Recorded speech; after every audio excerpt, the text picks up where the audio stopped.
Hey Freunde und herzlich willkommen zu einem neuen Video.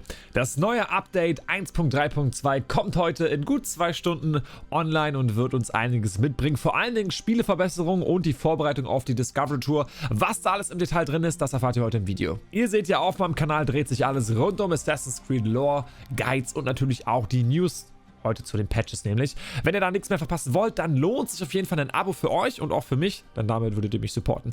Aber ich würde sagen, wir fangen an mit dem Update. Das Ganze wird zwischen 8 bis 24 GB groß sein, das hängt von eurer Plattform ab. Von daher also doch schon eine Menge drin und wir schauen mal an, was da als erstes kommt. Und hierbei natürlich im Fokus steht die Vorbereitung für die Discovery Tour, die ja schon, lasst mich kurz schauen, ja gut, in ungefähr 2 Wochen, in genau 2 Wochen kommt. Und da baut Ubisoft jetzt schon Vorbereitung an. Andy, ich weiß, du wirst da auf jeden Fall schon ein paar, beziehungsweise Padder, ihr werdet da ein paar interessante Informationen in den Dateien bestimmt finden. Dementsprechend, ich warte auf euch. Aber auf jeden Fall kommt da auch Ende der Woche von mir ein kleines Video, denn wir haben ein paar neue Informationen bekommen und die teile ich gerne mit euch. Dazu wird es noch einen neuen Grafikmodus für Google Stadia geben.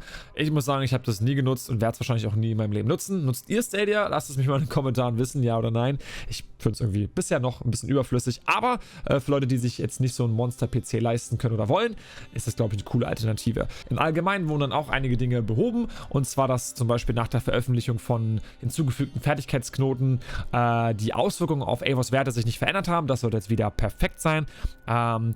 Außerdem, wenn ihr Fährtensuche aktiviert habt, es gibt ja zwei Aufklärungsarten, quasi wie man die Umgebung entdecken kann. Entweder ist es geguidet oder entweder ihr müsst danach suchen. Und wenn ihr, sage ich mal, Fährtensuche aktiviert habt, dann findet Cynen jetzt keine Gelegenheiten mehr in der Umgebung. Und ich glaube, das sind die Sidequests, die er meint. Genau, das erstmal dazu. Dazu haben wir natürlich dann erstmal noch viele andere Punkte, die packe ich aber einfach hier mal in einem Link rein, beziehungsweise da könnt ihr da mal raufklicken und dann könnt ihr euch das alles selber durchlesen. Spielverbesserungen für die Hauptquests gab es natürlich auch.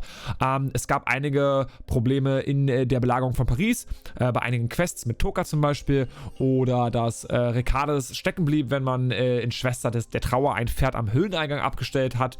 Im Zorn der Druiden DLC, bei der Mission Könige hofieren, konntet ihr den Gefängnisschlüssel nicht einsammeln, also gibt es verschiedene Punkte. Alles ist relativ verhalten tatsächlich, aber zumindest wurde da was getan und auch für mich ein Zeichen, dass da eigentlich nichts Großes mehr passieren sollte.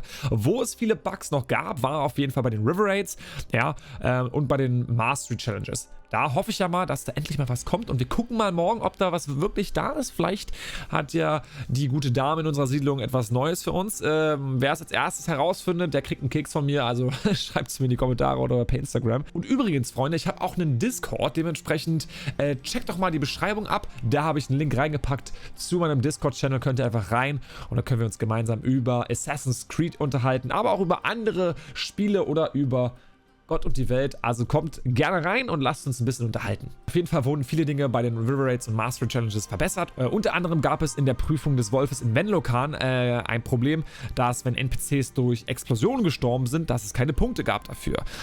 Aber die Probleme mit den River Raids waren anscheinend viel größer, zumindest wurde da mehr Fokus drauf gelegt, denn es gab ein Problem mit Eivor, der starb nämlich, während der Endbildschirm der Flussraubzüge zu sehen war, was irgendwie weird war. Es gab unter anderem auch Probleme mit der Frachtkapazität, die wurde unabhängig von der Verbesserungsstufe halt immer bei 200 erreicht und es ging nicht weiter. Das hatten einige, das habe ich gelesen tatsächlich. Das sollte jetzt auch behoben werden. Ja, und dann gab es noch so Kleinigkeiten, wie zum Beispiel, dass einige Jorms-Wikinger euch nicht geholfen haben, Türen zu öffnen oder Truhen zu öffnen. Das Problem kennt man aber schon seit Release. Naja, das ist hoffentlich jetzt auch wirklich endgültig behoben. Ich hoffe es zumindest. Und das waren eigentlich die wichtigsten Punkte zu den River Raids. Klar, es gab auch Bild-, Ton- und Animationsverbesserungen und Weltverbesserungen, wo man gelaggt hat, wo man geglitscht hat. Clipping gab es natürlich, oder gibt es ja immer noch. Und das wird immer Schritt für Schritt verbessert. Das ist natürlich klar. Gameplay-technisch wurde auch einiges behoben, denn mit den neuen Fähigkeiten aus den River Raids gab es auch einige Probleme. Spoiler jetzt an der Stelle. Spoiler. Dass zum Beispiel Kiaras Spezialangriff mit der Fähigkeit Paukenpfeil unterbrochen werden konnte. Außerdem hat die Fähigkeit Sperrwirbel an sich auch Probleme gehabt.